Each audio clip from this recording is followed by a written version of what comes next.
Hello guys, welcome to my channel. So today I'll be showing you how to cut your pinafore. I hope you love it. So fold your paper into two, which is very important. So when you're done with that, start by measuring the length, which is from the under your bust down to the knee, or wherever you want your pinafore to reach.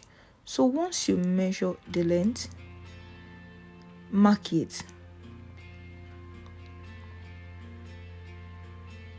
The 1 inch above is the 1 inch for the allowance, which is for the joining.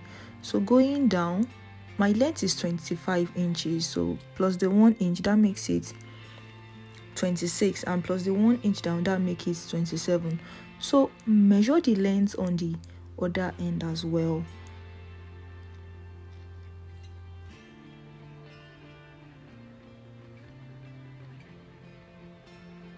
Ensure that they are both accurate, at least to an extent, so that you don't have so much of mistake in your pattern. Now rule a straight line on the vertical section from the bottom and the down part.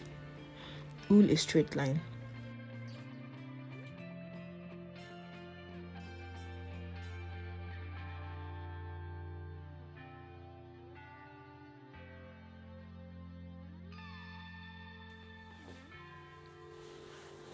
Now that you have your vertical and horizontal rule, now measure your underbust. I'm using an underbust of 30, and this is the front. That makes it divided by 4.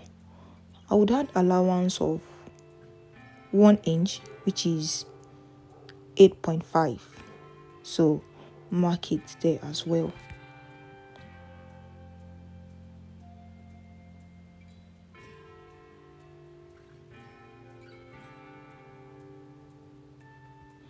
So once you are done with that, name it so as not to forget what you've done. This is a very easy way to practice your pattern. After you are done with that, now measure your hip points. Hip points vary, so we don't have a standard hip points depending on your body. The hip point that I'm using is 13, so measure your hip points.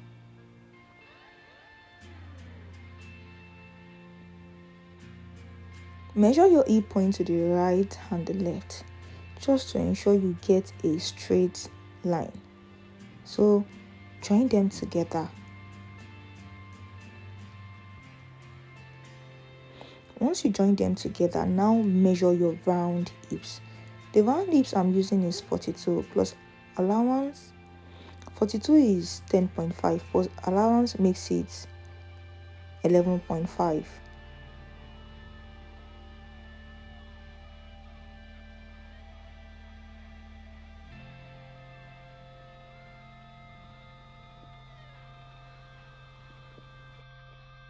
Once you are done with your measurement, label it.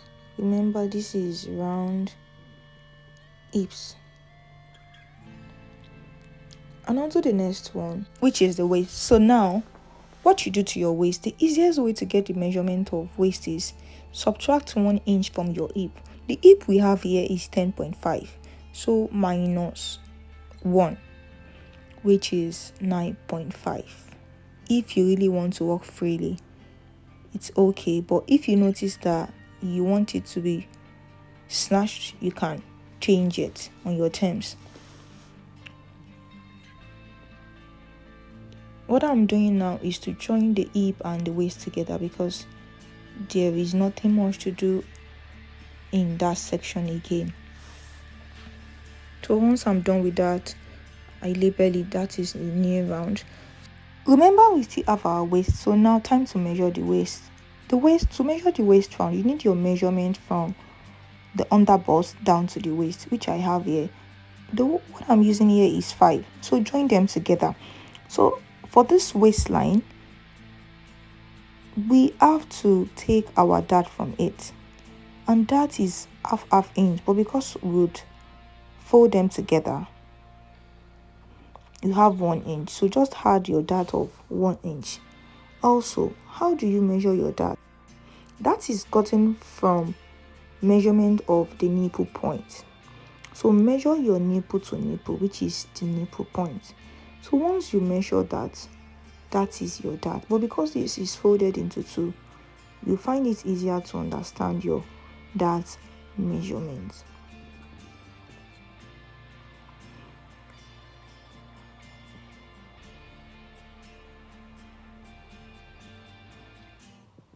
So now I'm using a dart of 3.5, under as well 3.5.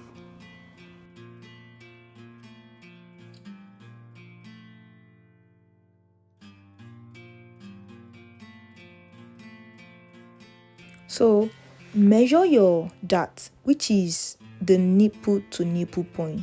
Just imagine having to join something from the middle of the body. Obviously, you could see that it is the middle point, which is nipple to nipple. So because this is one side and is folded, I have 3.5 because nipple to nipple might be 7 or 8, but the one I have is 7.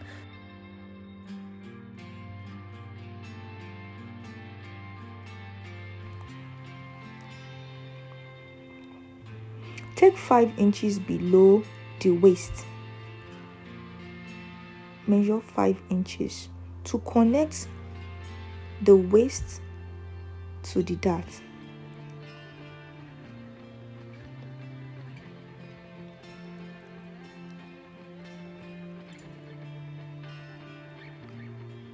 So connect it, which is very easy.